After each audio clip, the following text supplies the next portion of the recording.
네, 대통령 답변서 검증 나흘째, 오늘은 무죄 추정입니다. 답변서에 이 단어가 모두 5번이 나옵니다. 주장의 핵심은 유죄가 나온 것도 아닌데 국회가 탄핵 소추를 해서 위헌적이라는 겁니다. 이 주장을 어떻게 봐야 할까요? 오대영 기자 나와 있습니다. 오대영 기자, 이 탄핵에도 무죄 추정의 원칙을 적용할 수가 있습니까? 네, 오늘도 헌법이 빠질 수가 없죠. 네. 한번 보겠습니다. 형사 피고인은 유죄 판결이 확정될 때까지는 무죄로 추정된다. 그러니까 대법원에서 당신은 유죄다. 이렇게 최종 결정하기 전까지는요. 죄가 있다고 단정하면 안 된다는 뜻입니다. 네, 대통령이 지금 유죄 판결을 받은 건 아니니까 무죄 추정의 원칙을 주장을 할 수는 있는 거 아닙니까? 할 수는 있을까요? 네. 자, 이거 좀 자세히 한번 더 보겠습니다. 네. 주어의 밑줄 한번 그어보죠. 형사 피고인입니다. 유죄, 무죄, 판결이라는 단어도 등장을 합니다. 네. 모두 형사 재판의 용어입니다. 이 조항 자체가 그러니까 형사 재판을 전제로 만들어진 겁니다. 탄핵 심판은 다르죠. 피고인이 아니라 피소추인, 유무죄가 아니라 인용 기각, 판결이 아니라 심판, 즉 무죄 추정은 탄핵과는 상관이 없는 원칙입니다. 네, 답이 바로 나왔는데 근데 답변서를 작성한 변호인이 3명이나 되는데 이거를 모르고 주장했을 리는 없을 것 같은데요. 그렇죠. 이들의 주장의 근거를 지금부터 보겠습니다. 네. 이겁니다. 대통령의 억울함을 호소할 수 있는 아무런 기회도 제공되지가 않아서 무죄 추정 원칙을 심각하게 침해했다. 그러니까 위헌이다. 방어권을 보장하지 않아서 위헌이라는 얘기입니다. 그러나 이 주장은요. 2004년 헌재 결정과 전면 배치됩니다. 당시에도 비슷한 논란이 있었습니다. 헌재는요. 의견 진술의 기회 부여는 명문의 규정이 없다.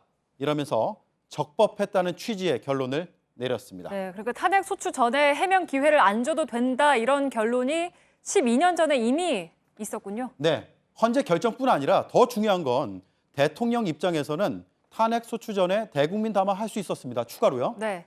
기자회견에서 질의응답 받을 수 있었습니다. 그렇죠. 검찰에 출두할 수 있었습니다. 가서 그동안 받았던 혐의에 대해서 반박할 기회가 있었습니다. 하지만 안 했죠. 네, 그러니까 가까운 시일에 소상히 밝히겠다, 기자들 질문도 다 받겠다라고 했는데 하지 않았잖아요. 그러니까 네. 분명히 할 수 있는 방법들이 있음에도 불구하고 하지 않아 놓고서 이제 와서 방어권 얘기를 하는 게 좀 앞뒤가 안 맞는 거 아닙니까? 네, 답변서에는 이런 내용도 있습니다. 헌법, 법률 위배가 입증된 바는 전혀 없음에도 기정사실인 것처럼 단정을 했다. 무죄 추정의 원칙을 정면 위반했다라는 건데요. 법원 판결이 없는 탄핵은 인정할 수가 없다는 얘기입니다. 하지만 이 주장도 설득력이 떨어집니다. 네. 대통령은 기소할 수가 없습니다. 그래서 그 다음 단계인 재판을 할 수가 없죠.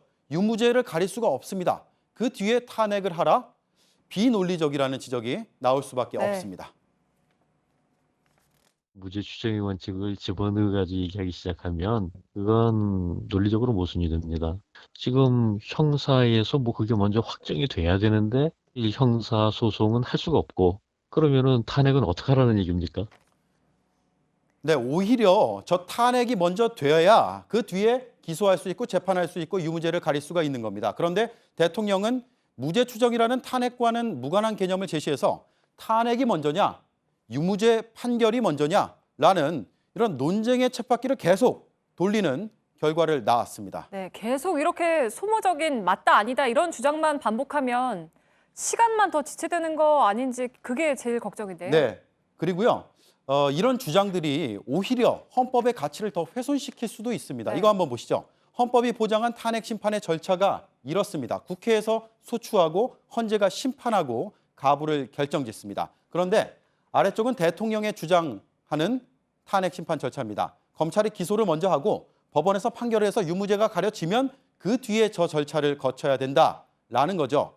헌법기관인 국회와 그리고 헌법재판소가 탄핵을 할 수 있는데 그 고유의 기능을 검찰의 판단 그리고 법원의 판단에 따라서 그 이후에 하라는 헌법 가치를 훼손하는 듯한 주장을 하고 있는 겁니다. 네, 사실 답변서 때문에 연좌제니 키친 캐비넷이니 무죄 추정이니 이런 개념들에 대해서 나름 공부는 된 것도 같은데요. 네, 저희도 다뤘죠. 네. 지난 나흘간 25페이지에 걸쳐서 저희가 분석을 했습니다. 답변서를요.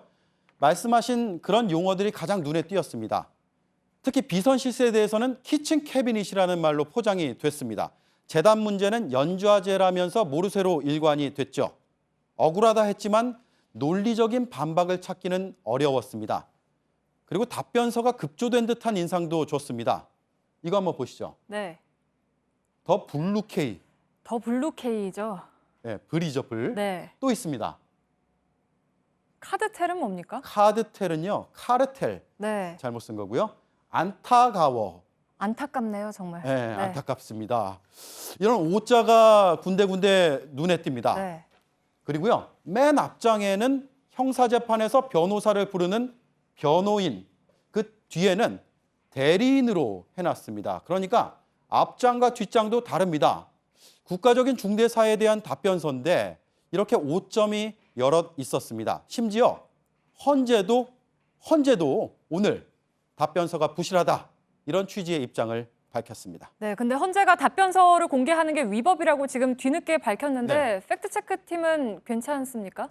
저희가 공개한 거 아니고요. 네. 국회가 공개한 걸 저희가 분석만 한 겁니다. 네. 다만 헌재의 오늘 입장을 존중해서 오늘까지만 답변서 분석을 하고 마치겠습니다. 네, 알겠습니다.